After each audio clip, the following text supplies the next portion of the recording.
there's a price that you pay that is not worth it. Yeah. It's not worth it. And that price is depression, deep depression, a severe brain imbalance that's going to lead you to addiction. He doesn't have the boxing skills to box on the move anyway. Once I saw the big ring, I knew he was going to run for his life. When you're that much of a novice, which obviously it's not even an insult to him, it's just lack of experience. Joe Rogan just issued a serious warning to Jake Paul about his boxing future. And what he said might shock you. With more people questioning whether Jake Paul should keep fighting or hang up the gloves, attention has turned to what he wants outside the ring. When asked about his plans, Jake opened up about wanting to slow down, be there for his girlfriend, and maybe start a family soon. Are you gonna keep boxing? Yeah. You really love this shit, huh? Yeah. I'm gonna take some time off to go support Utah at the Olympics. So sick. Then she's gonna move to Puerto Rico, move her here. Maybe go snowboarding or something. Maybe get Esme some cousins. Yeah, that part. Honestly, I I'm ready, concur. bro. I have such baby fever. Yeah. Like I want kids so bad. Yeah, you're gonna be a great dad. Yeah.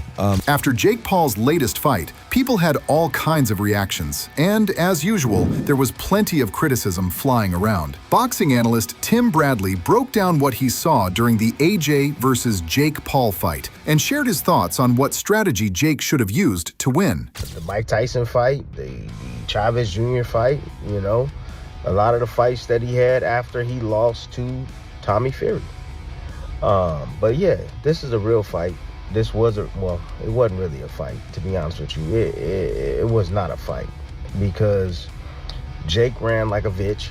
I said bitch, I didn't say real one. Bradley explains what advice he would have given Jake Paul if he were in his corner, emphasizing the need to stand up and fight rather than avoid engagement. You know, if I was in his corner, I would have said, hey man, look, we here. You know, you getting paid $94 million. You know what I'm saying? Like, we here to fight, bruh. You know, we're not here to survive, we're here to fight. But you gotta go out here and you gotta hit this man as hard as you possibly can in the first round. As the debate around Jake Paul's boxing future heats up, Joe Rogan didn't hold back about the brutal reality of the sport. He warned that fighting for too long can lead to serious brain damage, depression, and even addiction issues, making it clear that the price fighters pay often isn't worth it in the end. Don't do this very long, because there's a price that you pay that is not worth it. Yeah. It's not worth it. And that price is depression, deep depression, a severe brain imbalance that's going to lead you to addiction.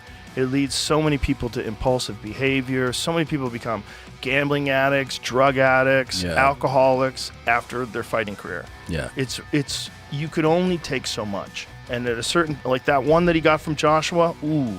You know, say if you have like a punch card, you have like so many punches that you can get in your life, which I believe you do. I believe there's a certain number. That one was like 10 punches. Yeah. That was like, yeah. There was a lot of concussions in that one punch. Sure. That was real damage. Like if someone's breaking your jaw in two places, the inside of your fucking head there's a lot of damage going on in there too. Looking back at Jake Paul's most recent fight, Joe Rogan gave him credit for his boxing talent. He pointed out that even though Jake lost a close decision, a lot of people still don't take him seriously because they only see him as a YouTuber, which makes them overlook how much he's actually improved as a fighter. He lost a close decision, but it was a good fight. It was a good fight though. He's a good boxer. If he wasn't a YouTuber, people would be way more impressed with him. Yeah. The problem is he was like a famous kid, and then no one took him seriously. Yeah.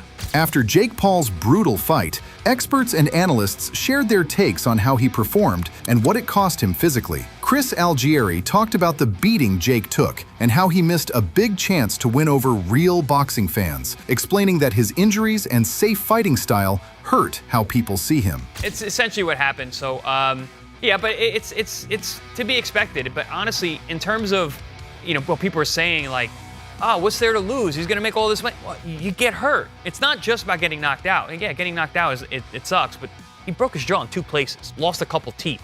So in terms of how he looks coming out of this fight, he did not endear himself to boxing fans. No one was entertained by watching it. No one is going to you shouldn't give him credit for the way that he fought. On the other hand, Paulie Malignaggi didn't hold back with his criticism, calling out Jake's strategy and skill level. He explained why Jake's overly cautious style not only hurt his performance, but also damaged the respect he gets from serious boxing fans and fighters. He doesn't have the boxing skills to box on the move anyway. Once I saw the big ring, I knew he was going to run for his life.